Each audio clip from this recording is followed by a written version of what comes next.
freaking first cut. Golly. Viva Las Vegas, YouTube. That's right. DFS preview for this week's Shriners Children's Open. We'll go through tier by tier, give you the best plays and maybe some guys you want to avoid. Hit the like button. Make sure you're subscribed. We'll jump into it right now. Welcome to the First Cut Podcast. I'm Rick Gehman, joined today first by Sia Nejad. Sia, welcome. Hi. Very spirited NFL discussion before the show, with Rick ending it with the dismount, just landing it with some Eagles smack talk. It was brilliant. Good job. It's quite easy to smack talk when your team is undefeated, and I believe the only such team. So yes, it's quite easy to pull off when that happens. Greg DuCharme is here. Greg, 2-2 victory Monday for your New York Jets. Yes, and Rick, I would say enjoy it while it lasts. Yep. Although I think the Eagles are really good, but the NFC East is always unpredictable. Always unpredictable.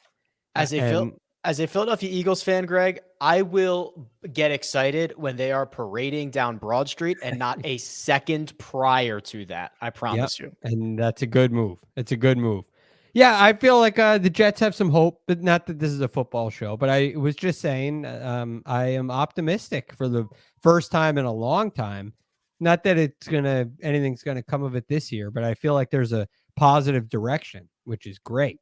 I also feel like there's a positive direction for many of the players in this field this week, and I'm really looking forward to that as well. Okay, well, let's just jump right on into. We're in Sin City, Sia.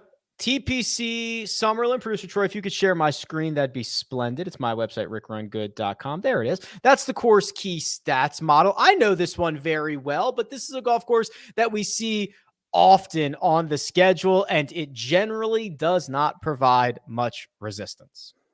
That's right. It will be one of your classic swing season birdie fests for sure. I think even if it gets a little windy, which Rick, you would probably be the best arbiter of whether that's going to happen. I still think it's going. You're going to see scores that are very low. You're going to see a cut line that's very, very low. So when your guy starts off day one and he's 300 and you're feeling pretty good about yourself, well, just hold your horses there, because that might not be a good number to survive Friday afternoon. But yeah, looking at this course, it definitely feels like approach is going to be key here. Putting, of course, is going to be key. These are big greens. Greens in regulation will probably be high. I am still looking for guys who can keep it in the fairway if they can, but approach is certainly something I'm more focused on than most. Yeah, you can get away with most things off the tee, Greg, as long as you're not super wayward where you find the desert. You're generally going to end up being fine. And the trickiest spots on this golf course are probably around the greens, but some of the pros, I wouldn't know if they define them as tricky as much as just flat out awkward. But it's probably worth noting at this point that this course has been shut down since April. They dropped new turf on every fairway, every green. It's that dominant bent grass. It's what they have over at Summit Club, which is a course that hosted the CJ Cup last year. It's a much more, I don't know what the word is. It's able to deal with kind of the harsh summers and some of the chillier days that we get here in Vegas in the winter. The interesting thing about new grass is it tends to play very fast. Yeah. Very fast. And I have some experience at places. The golf course I was at in college put in new greens and not new fairways. And it was in Myrtle Beach, a very wet area.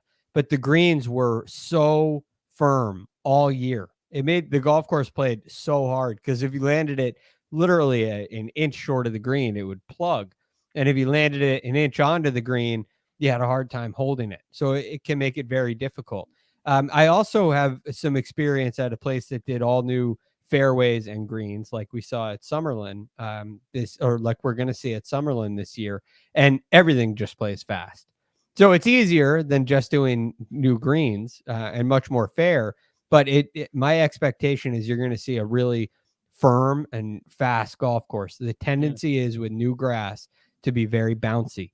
And I wonder if that holds the scores down a little bit, even though it is a very short, a lot of wedges. So there'll be a lot of opportunities. I think you're going to have to be a little more precise than most years.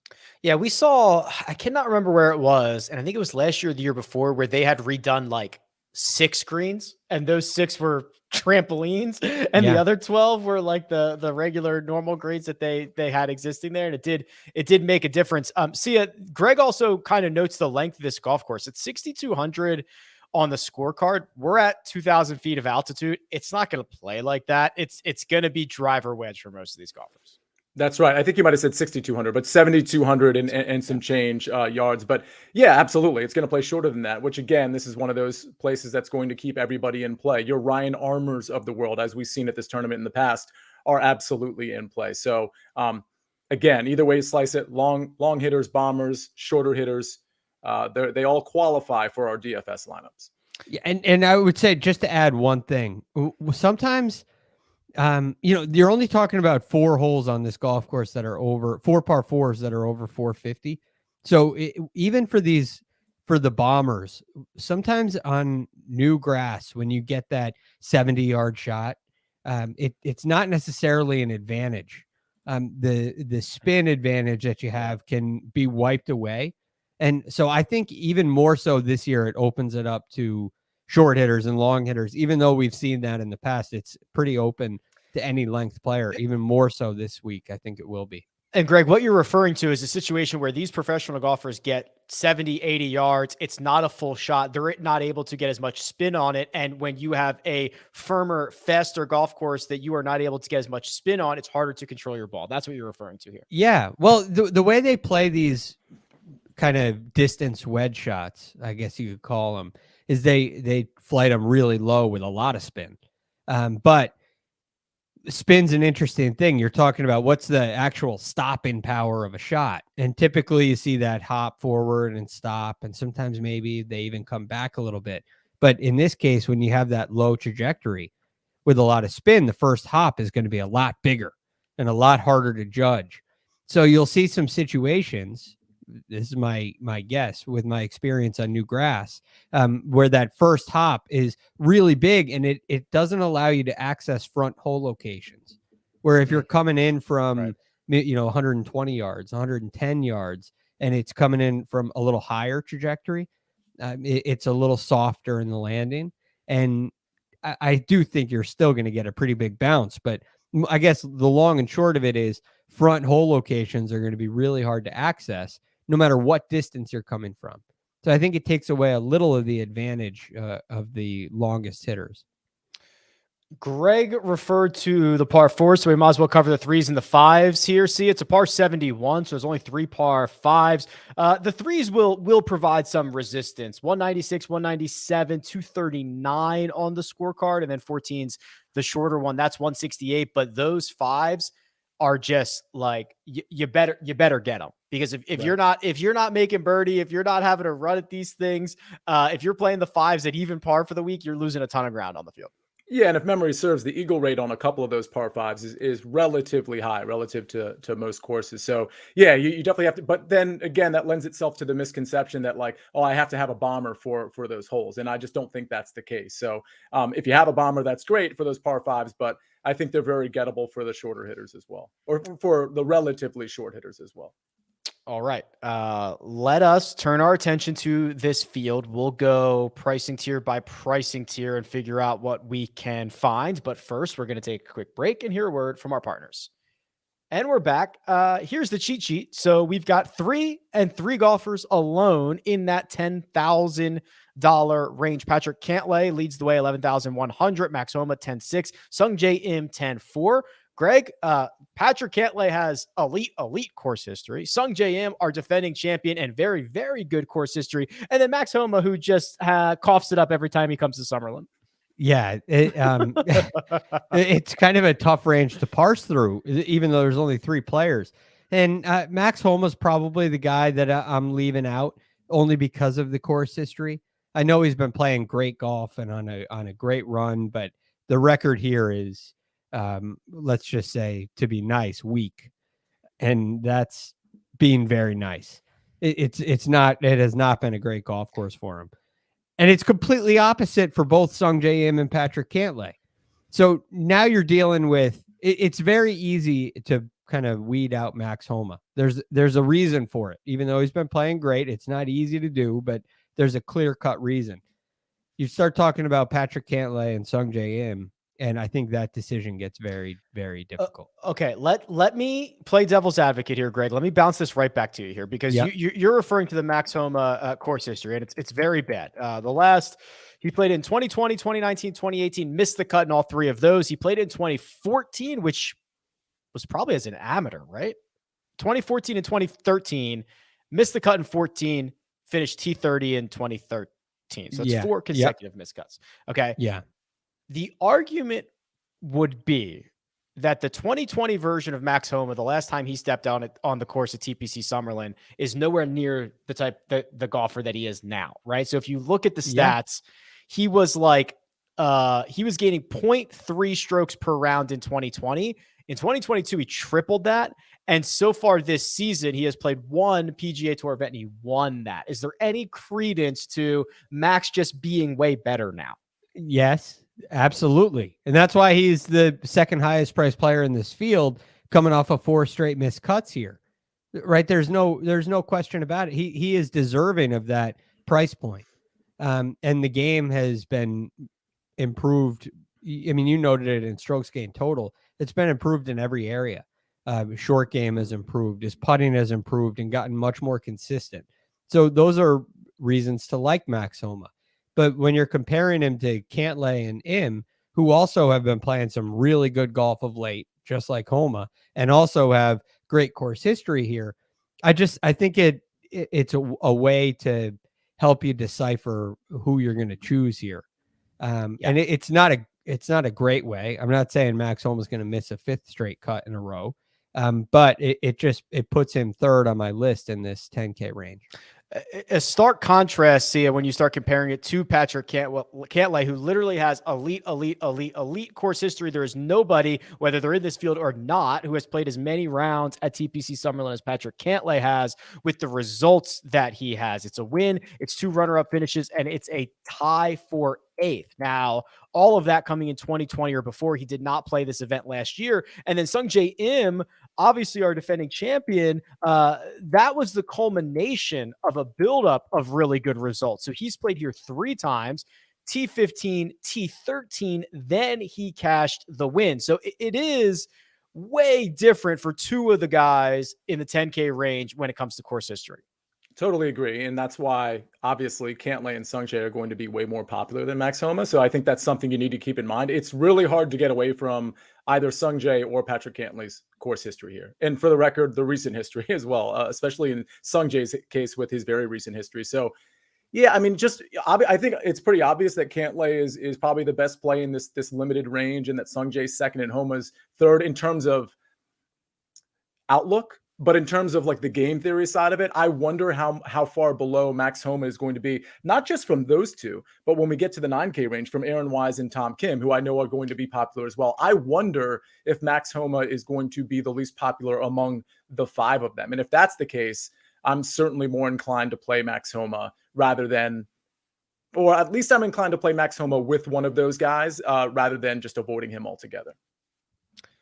Any other 10K thoughts before I move us out of here? Yeah, I got one more on Sungjae Im specifically. Okay. Maybe this helps you if you're parsing through. So you look at what Sungjae has done recently, and I know it was a while ago. We saw how well he played at the President's Cup, but you're talking about 5 straight events, gaining 2 or more strokes putting, and very nearly 2.5 or more putting. And when I go to his course history here in the 3 events, the one he won last year, he had a great putting performance where he gained over 5 strokes. He lost strokes in the previous 2 on the greens, 1.99 and 2.25. So he lost some significant strokes on the greens and still finished inside the top 15. I think it's safe to predict a pretty good putting week from Sungjae Im.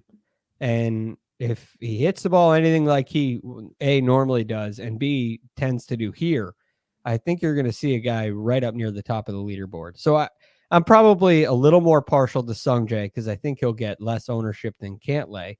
And I think there's at least a reason to make that choice. The 9K range. fascinating and deep. Lots of golfers that you can like here. Aaron Wise, 9,900. Tom Kim is 97. Taylor Montgomery is 9,500. The bottom of this range, Emiliano Grillo at 93. Cam Davis at 92. Alex Noren at 91. And Tom Hoagie rounds it out at $9,000 flat. So, Sia, this 9K range is quite exciting. How do we want to start allocating our funds here? Yeah, and for the record, the only reason I just narrowed the when I was talking about the 10K range, Aaron Wise and Tom Kim, was just because I feel like, we know pricing is obviously kind of artificial. They got to put prices next to names. I think if you would put Aaron Wise and Tom Kim in the 10K range, I don't think anybody would have blinked at that. 11,100 for Cantlay. Let's say Sung Jae was, 10,700 and, so on and so forth with Max Homa being, 10.5. I think you could very well put Aaron Wise and Tom Kim up there. I only say that because we look at ranges and they're kind of artificial. You're thinking in the back of your mind, you want a guy from the 10K range, you want a guy from the 9K range. Just remember, this is a little arbitrary. These guys kind of got to get ranked down there. But I like Aaron Wise and Tom Kim. I'm sure everybody's going to be on Tom Kim for good reason. I think Wise is going to be popular too. So we'll have to wait to see how ownership shakes out there. I think maybe some of the less popular plays in the 9K range, maybe Tom Hoagie, he's probably going to gain some steam, but nothing relative to what we're going to see with, in my opinion, what we're going to see with Wise, Tom Kim, Sung Jae Im, and Patrick Cantlay. So I like Tom Hoagie. When I'm breaking down these swing season tournaments, I go back. I don't go 36 rounds. I don't go 24. I go kind of way back because I'm looking at pedigree more than I'm looking at recent history this time of year. And Tom Hoagie rates out really, really well. As you might expect on approach, he's awesome in terms of gaining opportunities. He's great. Birdies, DraftKings points, all top 10 in all of those areas, including ball striking. So I think Tom Hoagie definitely has some upside here. Kind of shocking to see him at 9K, but I get it. And then, of course, I might go right back to Emiliano Grillo, who I think had a chance to win this tournament last week. And we know the putter has gotten better. The ball striking has returned to form. He had kind of a flat Sunday, a little bit of a flat Saturday, not a flat Saturday, but a flat Sunday, and just kind of fell out of contention. But those are probably the four guys I like in the 9K range. I'll be more inclined to play the lesser owned of them, however. And that's why Joohyung Kim and Aaron Wise might be more of a cash game play for me rather than tournament. Tom Hoagie coming off a T12 at the Fortinet and then a 10th at the Tour Championship. But remember, he started like 29th. So that was a big move up the leaderboard in the staggered start of only 30 golfers and a T4 at the 3M Open. So that's 3 top 12 finishes in his last 5 starts. Emiliano Grillo, Greg, Sia said something to the effect of, I think he could have won last week. I think he should have won last week, right? He makes a triple on the par 5 14th on Sunday, played 71 holes, well enough to win. The putter is very much a big improvement. And I'm with Sia on Emiliano here. Like I will go back to the well until these stats tell me otherwise, but I want to know how you're going to deal with this 9K range. I love Emiliano Grillo. And if you just go clicking through, like I do every Monday, I click through all the players here and get like a general consensus. Yes, no, then start to consider ownership and some of the things that I've seen. And the reason Emiliano Grillo didn't win last week, I've been toiling with this one. And I thought, well, it's kind of a revenge competition. He lost by 4. He made a triple on a par 5. He had 86 yards to the flag. Now, easy math says, well, if he gets that up and down from 86 yards, which I know isn't likely, but possible, certainly possible. If he gets that up and down and makes birdie, he's in the playoff. And who knows what happens after that? I mean, maybe he gives it away somewhere else later on. Maybe he makes a couple of birdies and does win the tournament. But that was a situation where he's in the rough on some firm greens, going over a bunker, has plenty of green to work with, and makes a complete mess. And part of me feels like we're going to have a lot of those shots this week. And I looked through, not for the purpose of this tournament, but for the purpose of what happened on Sunday. And he's not very good in that kind of 50 to 125 range. He's very good from 125 to 150, but some of those distance wedges are not really a strength of Emiliano Grillo. So I'm toiling with it because I love what I've seen. I love what I'm seeing with the putter out of him. The claw grip is working, but I just have kind of a eerie feeling that he's going to face the shot that cost him the tournament a lot this week. And so I might be willing to jump down to a Cam Davis, who I feel very good about with the wedge play. I feel very good about his performance at the President's Cup. I feel very good about his putting. I feel really good about Cam Davis. And before the President's Cup, we were all on him seemingly every week. Yeah. And given that his name hasn't come up here yet, I'm wondering, and given the other names in this range, even Taylor Montgomery, I imagine will be fairly popular. I'm wondering if Cam Davis gets forgotten a little bit. Probably unlikely, but I think Cam Davis is my lean here. There is kind of an embarrassment of riches in the 9K range. We talked about Aaron Wise and Tom Kim and Emiliano Grillo, who should have won last week, and Cam Davis, who's been playing well. Taylor Montgomery added another gentleman top 10 finish to his resume last week. That's now, count them, 6 in a row across the PGA Tour in the Korn Ferry. 9 of his last 11. He has been on the first page of the leaderboard, just finds a way to get up there. Oh, by the way, home game now gets to come home to Las Vegas. How much do you put into that, Sia? Because there's a lot of Vegas guys, whether they are born and raised, whether they're UNLV, whether they live here now, whether there is just some tie. There's a lot of Vegas guys. And I'll tell you, if you're a Vegas guy, there's really only 2 places a lot of them play out of. It's TPC Las Vegas and it's TPC Summerlin. And so if you're a Vegas guy, you probably know this course very well. Yeah, I think I would lend it a little bit more credence because of what you just said in terms of it being one of the 2 very popular courses for these guys to play. I always look at the history, though, because we've had recent tournaments where somebody's like, oh, it's a hometown narrative. And then you look at his course history and it's like miscut. So, I'd like to kind of see if they've actually been successful in their hometown, because that can be both a positive and a negative. Maybe the course is set up differently. Maybe they have obligations that are just super annoying to them and they can't, get their mind right on the course. So I think I look at it on a case-by-case basis to answer your question, but I don't put a lot into it to answer that question. Took Xander like 6 tries at Torrey Pines to figure that one out. Greg, what do you think? Because there's literally off the top of my head, there's like 12 to 15 like legit Vegas guys in this field. I put nothing into it. Okay. 0. I don't look at it as a bad. I don't look at it as a good. I try to avoid it. And the reason is, well, one, I think the Vegas golf courses in general open themselves up to everybody. I don't think it's not like the Southeast courses where the Bermuda grass is very tricky and guys have to get used to it. And some guys are very familiar and comfortable. Some guys aren't. It's a little more, at least it seems to be a little more user friendly, a little more generic. And I think that gives everybody a chance. And with the hometown thing, as Sia mentioned, we've seen it time and time again. It's the pressure that can create a diamond or burst a pipe. You don't really know how players are going to handle it. And I don't think it's fair to try to predict that. So I tend to just completely throw it out. And I'll go on other analysis before I go to, hometown narrative. The one guy in the 9K range that we didn't talk about, Alex Noren, finished runner-up on the DP World Tour last week. So as if he needed right. I mean, it's crazy what's in this range.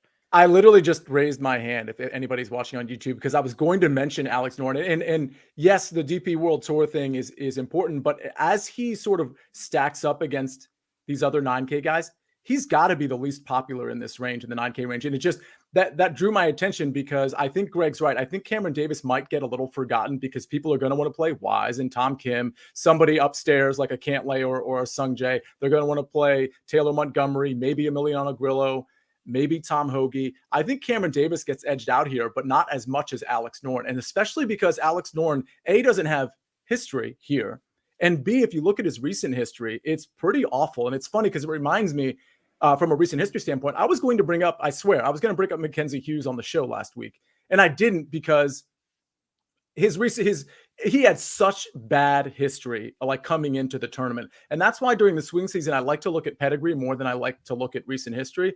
And I do think Alex Noren is a really sneaky play, not because his pedigree is so great relative to the other 9K guys, but he is 100% going to be the least popular 9K guy. And I think there's a ton of value in that from a GPP standpoint. Before I forget, we had a very rare occurrence last week, Greg, where the guy who won the golf tournament, Mackenzie Hughes, was not the highest DraftKings score. Sepp Straka actually outscored him. I think it was Sepp Straka, I think, had 127.5, and I think Mackenzie Hughes had 120, something like that. Happens a couple times a year. Happened last week. Interesting. I would imagine a playoff is kind of an important element in that. Yeah, because you both play to basically the same thing and to the same score in regulation. And if one of you gets there with 3 more birdies and 3 more bogeys, that's better. Well, maybe 4 more is better than the 10-point difference from first to second. Right. Which right. Is makes sense. Yeah.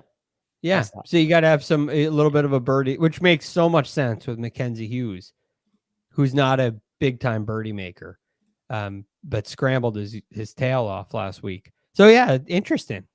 There you go. Happens like 3 times a year, I think. Usually something like that. 1 down. The $8,000 range, the 7Ks and the 6Ks are coming up. But first, we're going to take a quick break and hear a word from our partners. And we're back. $8,000 range. Small. Brian Harman, Davis Riley, Taylor Pendrith, Siwoo Kim, Dean Burmeister. Then we round out the bottom half with Denny McCarthy, JT Poston, Christian Bezadenhout, Mav McNeely, and Keith Mitchell. Let's go, Greg. First crack at this. All right. Well, I'm interested in Brian Harman, and I'm interested in Siwoo Kim. Those would be probably my top 2 guys here. So let's start off with Brian Harman. I'm very curious to see what we get out of him. We haven't seen him since the Tour Championship, where he played pretty well. He lost strokes putting in his last 2, but to see his point about pedigree, he's a very good putter. And I think that can go a long way for him throughout this week. I think he can really turn it on. And his record here is pretty good. He's got he had 3 straight top 20 finishes. One was 2016, but 16, 19, and 20, he finished top 20 in all of those events. And I think he can bring that kind of form again this week. Again, it's one of those guys not overly long, but if this golf course does show a little bit of teeth because of the firmness, I like what he does around the greens. I think he'll be able. I like what he does with his approach putting, and I think that can go a long way for him. So I like Brian Harman.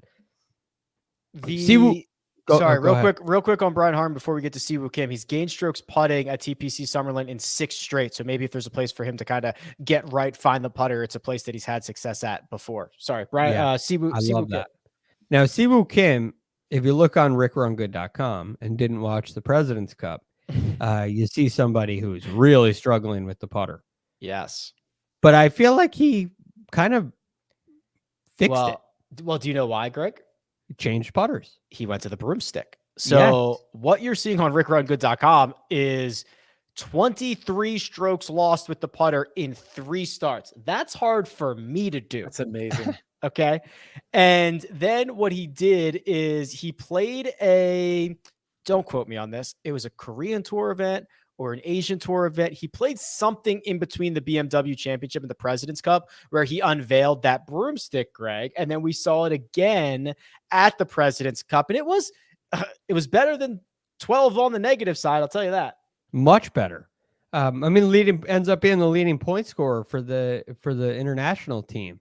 And the reason he was on the international team is because of his driving ability, his ball striking ability, which we know can be very good.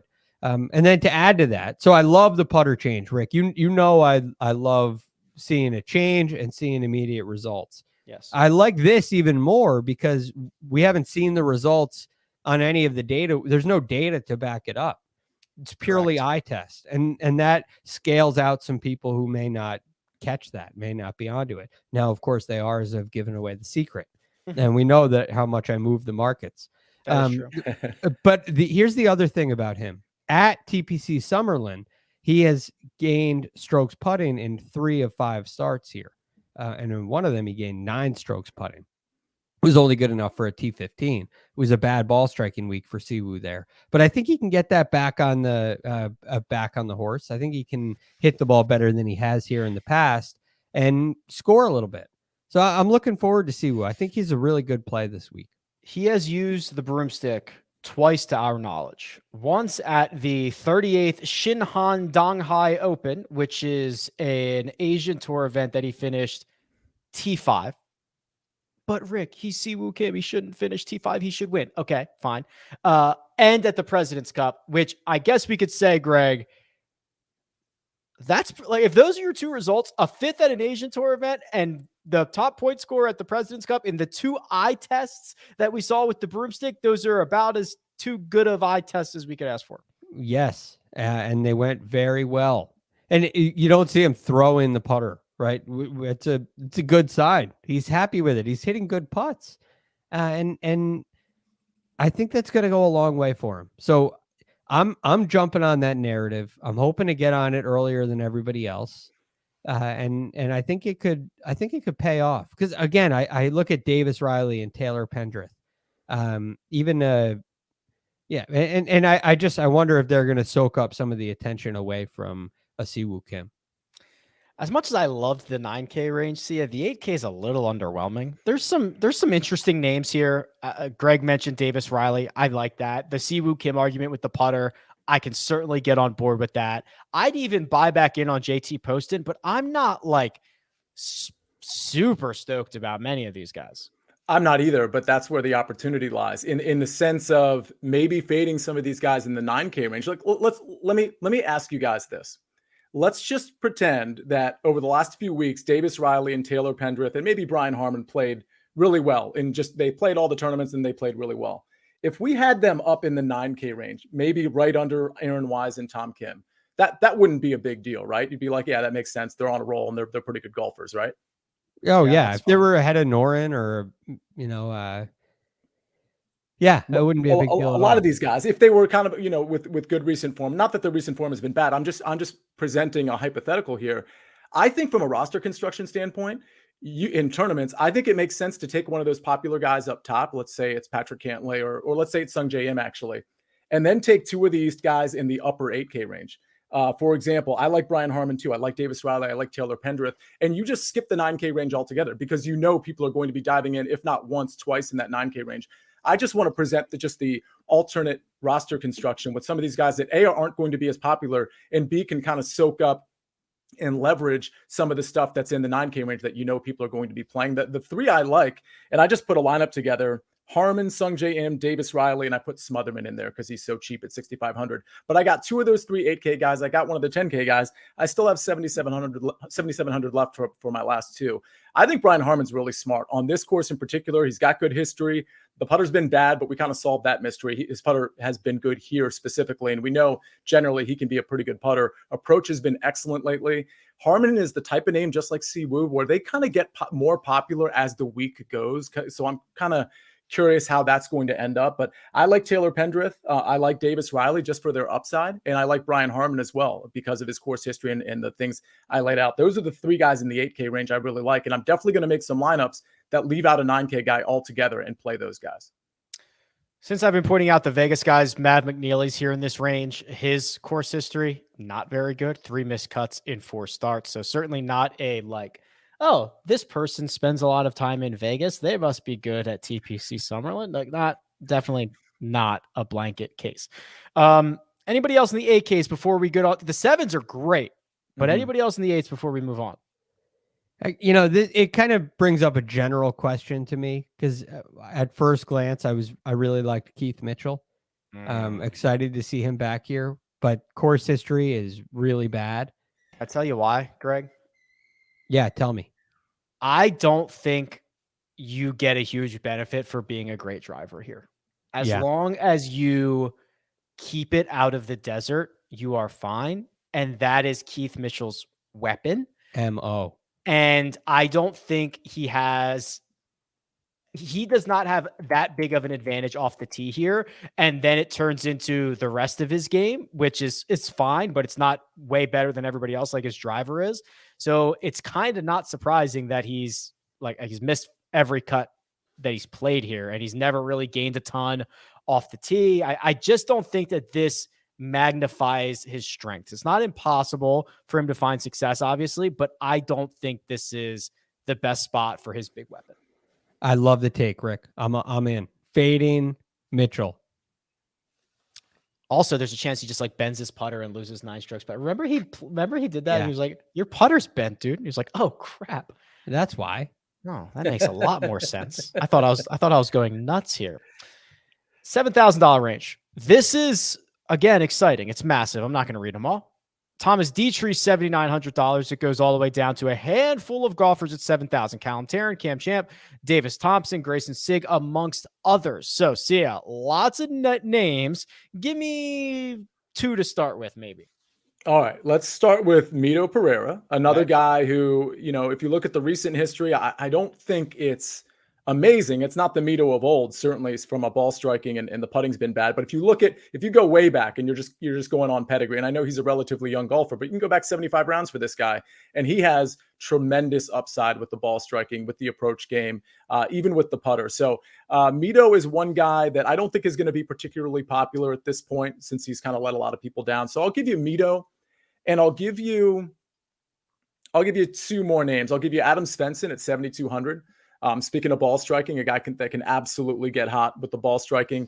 As we see here at the Sanderson, didn't have the best finish. That was because of the putter. And frankly, the putter was an issue with him early last year. But remember, he rebounded from that. And if you scroll down a bit on rickrungood.com, we see where he gained, it looked like 7 or 8 in a row with the putter. So he's had some pitfalls as of late. But I think Svensson, when he gets hot, I think he's a great name. Matthew Naismith at 7,500. Great history with a 14th, an 8th, and an 18th over the last 3, and seems to be actually a perfect course fit for this course that's going to play a little shorter. Yeah. Okay. So Greg, this is your guy, Matthew Naismith here, right? Yeah. You always bring him up, and he might have just broken out of this little slump that he was going through, where he was struggling on the second shot, snaps off and gains 6 on approach last week, which is much more in line with what his DNA is. And if that's the version we get this week, it's the skill set around TPC Summerlin. So it should not surprise you that his 3 results here are 18th, 8th, and 14th. Yeah, and I love those results, and I love coming off a really nice Sanderson Farms championship. I also love that he's gained strokes putting in his last 4. So I think Naismith is absolutely a go this week. He's worthy of a play. The only problem is there's a lot of guys in this $7,000 range that I really like. And Naismith kind of fits my mold. That's a comforting pick for me. But, I also am very partial to a Ricky Fowler this week. Oh, Ricky Fowler. Yeah, and I'm curious to see what happens with him. But if you look at his history here, it's pretty good. For one, the putting here especially was very good for a long time. Not so much in the last 2 trips. He still gained strokes, but I mean, the first 3 trips here, he gained over 5 strokes putting. 2 of them he gained 8. It was incredible. And it's led to some really nice results. A T4 back in 2018, a T7 way back in 2009. A couple of top 25s as well. So he's played some really good golf here. But there are 2 other factors that I like. One is who else lives in Vegas, has an academy in Vegas. Oh, Butch Harmon. Oh, there you go. And that's his coach. So that there's a trip. If it hasn't already started, it will. And he'll be with Butch this week. And what I can tell you about Butch is he keeps things simple. So this isn't going to be we finally get together. It's time to rebuild everything that you've been doing wrong over the last 3 years. That's not going to happen. They're going to build on the confidence from his last start, which was quite good. And it wasn't good because of a hot putter. It was good because he hit 50. He hit the most greens in regulation of anybody in the field. And I think that's going to go a long way. So he's been driving it well. He had a great approach performance at the Fortinet, hit a ton of greens. He putted well in his last 2 starts. And I think a lot of that has to do with his approach play. It takes stress off the putter. And when Ricky is putting freely and his back isn't against the wall and he doesn't have 8-10 foot par putts around, you can see him really light it up on the greens. So I think this is a good opportunity to buy a little early on Ricky, but I'm watching ownership on that. If you ever hear oh, what did you and Butch Harmon work on? It's like, I don't know. We were out there for 3 hours and he told me stories for 2 hours and 55 minutes. Like, I don't know what we worked on, but something clicked. He told me I was going to win, and I did. And you hear that story all the time. It's all the time. Yeah. Like, what It's you guys work something on? like, I don't well, know. yeah, it's one thing for 2 hours. He knows how to coach players. It's gonna go over really well. All right, let me point out a couple of these guys real quick. Yeah. Thomas Dietrich continues his great run, right? 9th place finish at the Sanderson. We talked a lot about him last week. No surprise there. The next two are Vegas guys, but I think you can look at them from a non-Vegas angle as well. Seamus Power actually has a place. He's at Summerlin. He's at Las Vegas all the time. Made a ton of birdies last week. Made as many birdies, Sia, as Mackenzie Hughes did. Just kind of rattled off a bunch of bogeys along the way. And played the par fives at 1 over. Seamus Power usually destroys the par fives, top 20 in par five scoring. So I'm willing to kind of give him one more crack at this. And then we were kind of talking about if you're only consuming PGA Tour stuff, if you're only consuming whatever, you've not really seen what Kurt Kitayama's been up to. T37th BMW Championship, a 7th place finish at the Italian Open, which he gained 12 strokes ball striking. Like, Kitayama goes completely under the radar, Sia, does he not? Yeah, well, I think so. He's one of those names I think is starting to emerge, but he's certainly not going to garner a ton of ownership. That's staggering, that gaining 12 ball striking. If I could pivot from Kurt Kitayama, who I do think is a good play, what about Nick Hardy, who just last week gained a ton ball striking as well? And I think he's of the pedigree that, I mean, not that he has much of one at this point in his career, but I think he's of the pedigree where we're not really sure what he is, but we do know he has tremendous upside. I just wonder if a guy like Nick Hardy is very much in play here, because I don't think he's getting the attention that he did 4 or 5 months ago when he was really having a nice little run. Yeah, there's the shiny new object thing, Greg, Yeah. especially in the fall where we just got a bunch of new guys, but like the shiny new objects of Nick Hardy and Chris Gotterup, like they're still here and they were the thing of the future 6 weeks ago. But now we've got new things to look at that make us forget about the old things. Yeah. Well, that's part of it. And also the results that they show us help us forget. So look, it's not, Nick Hardy played great last week. He really did. I'm just seeing a little bit of a team no putt thing going on here. And I'm worried that this week you're going to have to rely a little more on short game and putting. Maybe it's more lag putting than just short game, but I think you're going to see that come into play this week more than a normal event here. Because of the new grass. I think you're going to see some more tricky wedge shots, and some of the easier shots are going to be made just a little bit more difficult this week. So I'm curious about Nick Hardy. I'm much more partial to Kurt Kitayama, who's proven. I think he's a great play this week. And even though I always take into a grain of salt what the gains are on the European Tour, the DP World Tour, or any other tour around the world, I take it with a grain of salt. There's a tendency to have a drop off when you get to the PGA Tour, but Kurt Kitayama has proven his worth on the PGA Tour. He's proven that upside, and in a birdie fest, I like Kitayama a whole lot.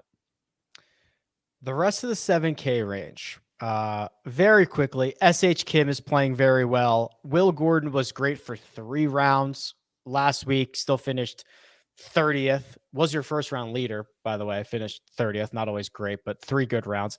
Anyone else that has earned themselves a mention here in the 7s? Yeah, I got one other guy. Yeah. Matt Kuchar. Oh, I've heard of him. Matt Kuchar has 2 top 10s here, albeit they were 100 years ago. Yep, more than a decade ago. He's just so old. Let's see. Yeah, and I'm very rarely a Matt Kuchar guy. It's a boring brand of golf. Let's be honest. But I like the performance at the Fortinet. I think to the opposite point of that you made with Keith Mitchell, driving being the weakness for him. I don't think he's penalized on it. And he's shown a very hot putter last season on the PGA Tour consistently. I think that's going to be very important. And I think good, solid ball striking is going to be somewhat important, but you're going to have to be clean and tidy around the greens. And I think Matt Kuchar is. So I have a a sneaking suspicion that you might see his name near the top of the leaderboard. Okay, so I'm glad I was kind of joking. I mean, I'm glad you brought up Matt Kuchar, because both things can be true, that Keith Mitchell's strength is not rewarded, but Matt Kuchar's weakness is not overly penalized here. Right. Yeah, well, they're complete opposites. So they kind of balance out. And if you're going to take, because we talked about him earlier, if you're going to compare Keith Mitchell and Matt Kuchar, the difference is very clear. And we've seen this in the past with some of the winners and some of the players in the top 10, that kind of gets evened out in a way based on the course setup, especially a faster golf course.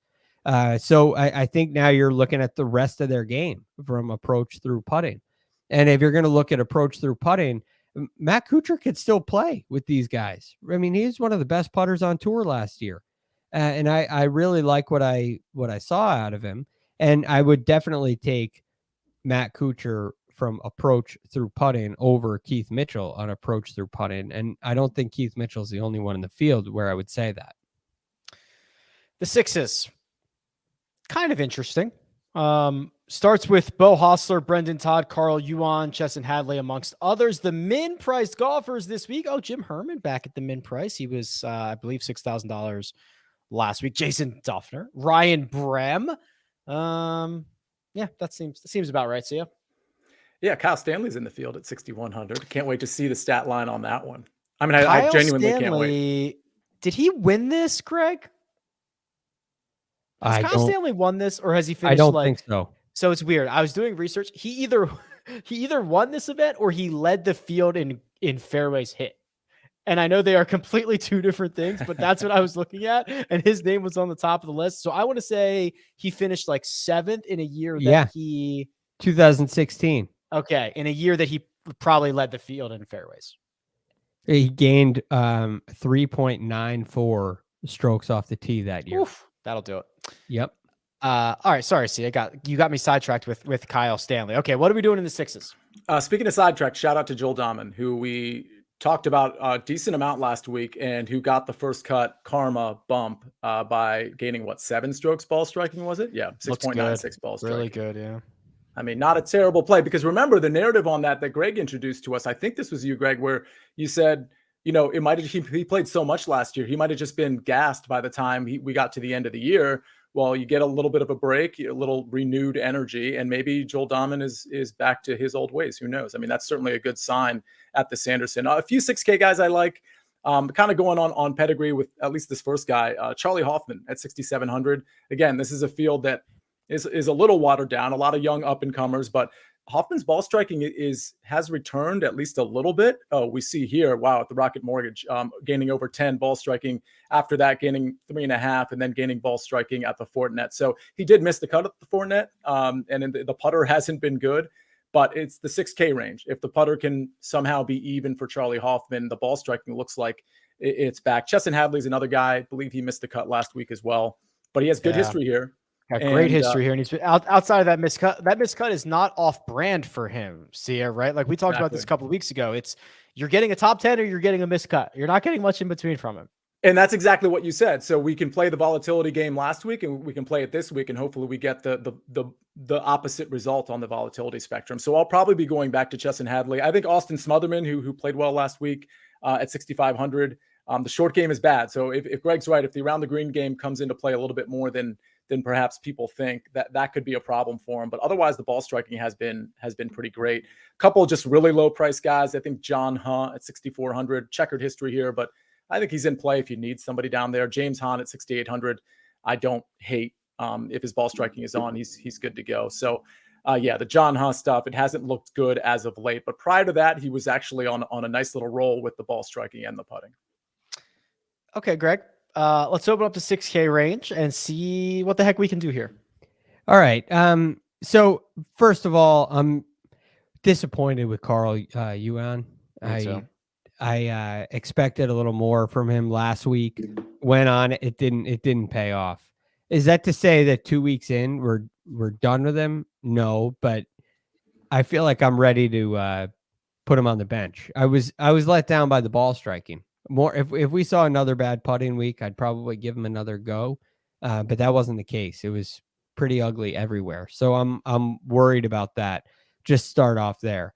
I am curious about a couple of guys here. One would be a Peter Malnati, who has not been playing very well. Again, we're in the 6K range, but he has played well here in the past. Tied 5th back in 2020, tied 15th back in 2018. He's putted well here. He's had some events where he hit the ball pretty well here.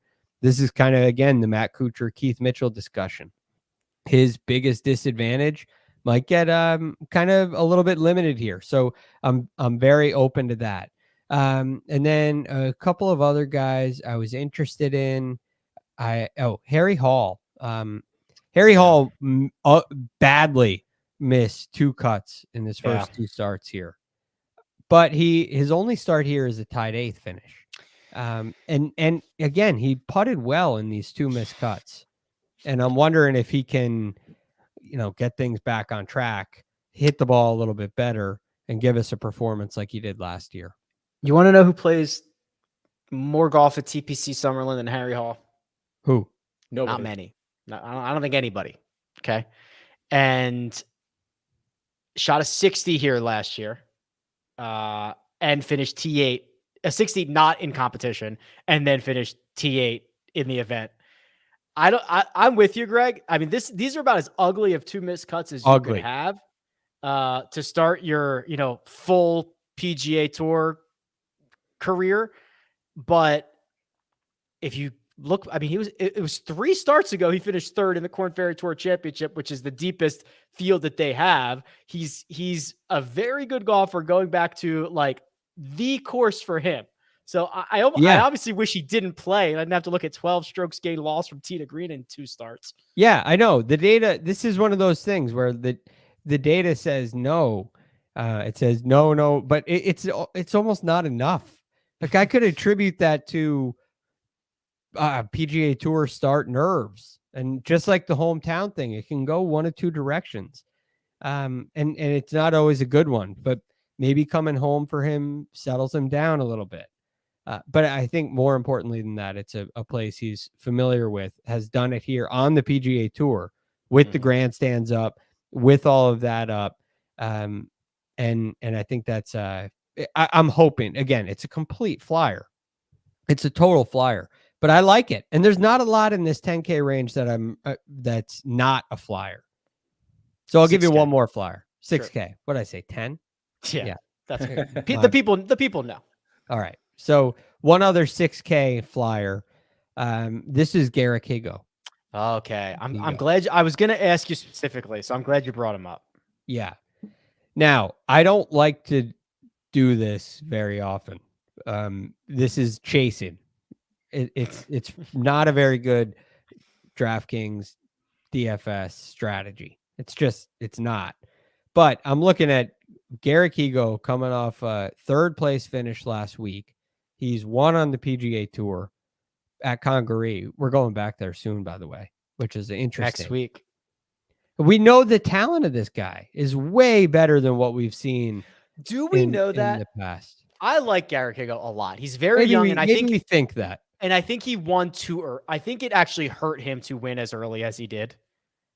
But very possible. What, like, this is almost, I thought he was going to win last week, Greg, and I was like, this is like a mini Michael Kim situation. Yeah. Or maybe like a Jim Herman situation. Yeah. Like miss 25 cuts, win again. Yeah. But you go back to this time frame when he was winning on the DP World Tour and winning here, and there was a lot more green in the results. Yeah. And I think that's something that he has the ability to show us. I really do. I mean, the ball striking on the DP World Tour was really strong early in his career. And then he won, to your point. Maybe that was really bad for him. And all of a sudden, all that green just turned red. And it stayed that way. I'm just wondering if he found something and got himself comfortable and has the ability to win a golf tournament and contend in a golf tournament. And I think there's a possibility of that. Again, it's another, I don't feel safe about it, but he came in third last week and he's 6,800 and he's won on the PGA Tour. It Yeah. puts him a notch above some of his peers when it comes to the pricing. And that's why I'm not shying away. I hope he plays well because I really like him. I mean, he's like, I don't know, he's like 22 years old. He's like, Yeah. I mean, he's a baby. So I do hope that this is the start of something good for him. A couple, just a real quick, two names that I think are interesting. Adam Shank's course history is really quite excellent. And, Dylan Fratelli at this price seems a little low at 6,700. Both of those guys have my interest. Shank finished T3 here last year, has 4 top 27 finishes in 5 starts. That's very good. And the other one was Dylan Fratelli, who I believe played well last week. Yeah, T13, plus 4.5 in the ball striking categories. Actually gained across the board last week. Yeah, playing well. Pretty good start. Okay, gentlemen. That'll do it for the data, logic, and reason portion of the show. We will now enter the nonsense version of the show, which I believe, Troy, if you have our narrative lineups handy, we can take those now. Okay. Here we go. This is the first slide of them. Spencer says this is the Sin City team. Aaron Wise, TPC Summerlin is his home course. Taylor Montgomery, UNLV, Las Vegas. Scott Pierce, he lives in Vegas. He does. Charlie Hoffman, Harry Hall, and Jason Day. That one just says I am from Vegas. Jason Day is not from Vegas, right? So I do a show with Spencer, and most people on Twitter know that Spencer is the biggest Jason Day fan of all time, to a fault, perhaps. And so that's where that parenthetical comes from. So this is a bit he's doing. It's a bit. I got it. So that was an inside joke that only you were in on. Most of Twitter knows Spencer. Just saying, they got that one. All right, the Model Maniac. Let's see what this one says. A shrine of the holiest of golfers. Oh boy. Okay. Sister Christian Bezadenhout.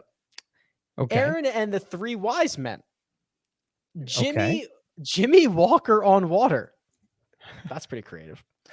It is. St. James Hahn, Adam 8, the Apple Svensson, Chris Kirk, which the Model Maniac tells us that Kirk, spelled K-E-R-K, is Afrikaans for church, and asked Mark Immelman to confirm. Greg, this is the, I don't know what the right word, like you got to have some knowledge to understand it. This is like the most scholarly strokes gained narrative lineup we've gotten in some time. Very scholarly. The Model Maniac is also South African, for whatever that's worth. So by the way, happy birthday, Mark Immelman, yesterday, I believe.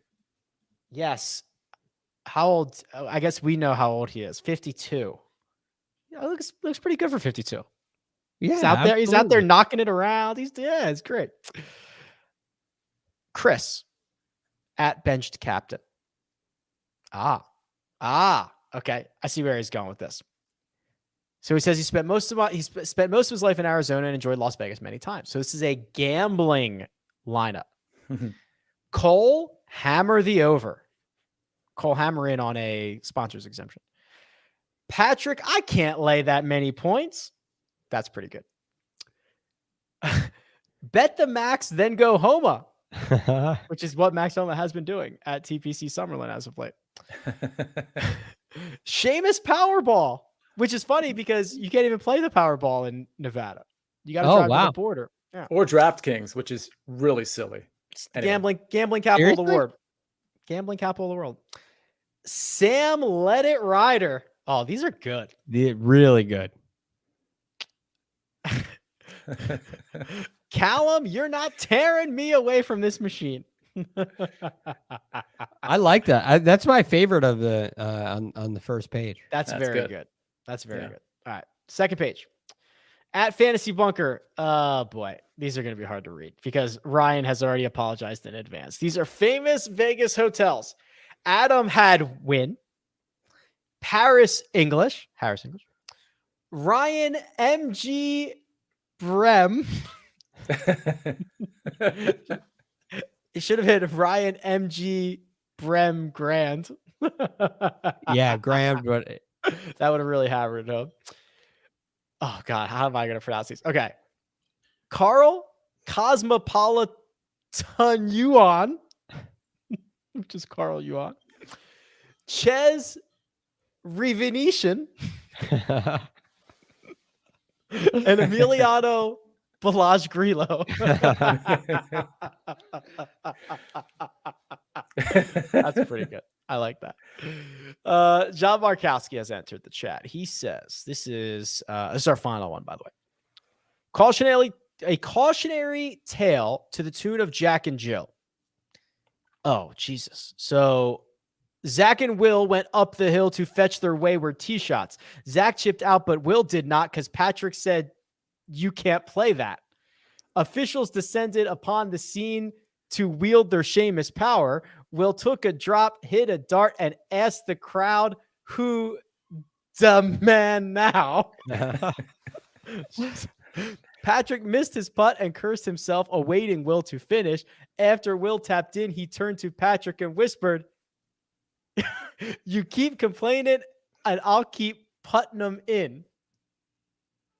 I feel like we would have had to have read that like 10 times before we got it right. That's a tough one. I have not even thought about the tune of Jack and Jill for about, I don't know, 25 years. You got the rhythm right though, Rick. Right on cue. That was pretty good. It all nice reading. All right, those are our Strokes Gained narrative lineups for this week, gentlemen. DFS stuff in the books here. We're going to do a Tuesday show of some type, make a preview pod, and we'll go through some round coverage later in the week. But any final thoughts before we get on out of town? Well, I'll say from a DFS standpoint, there are all going to be some popular players. Obviously, I think you can play some of them, and you can get your roster construction very different. Don't fall in love with the tiers and the pricing. Just, grab some guys, maybe, like I said, in that upper 8K range, maybe fade the 9K in some of your lineups just to be different. I will be out there this week. I have seen lots of First Cut merch, Greg. I would like to see some more. So if you're going to be out there, go ahead. Wear that First Cut hat. Wear that First Cut shirt. Maybe we'll take a picture. We'll tweet it out or something. It helps. Yeah, helps the algorithm. By the way, final words. I love Sia's point on taking a look at longer form this time of year in general. I think it's a really important thing to do. I like to look at last year's, a full year of statistics to help out with some of that stuff. Find some, stories like new putters, different things. If you can find something like, don't force it, but if you can find something like that you think really holds merit, I think it's really valuable this time of year.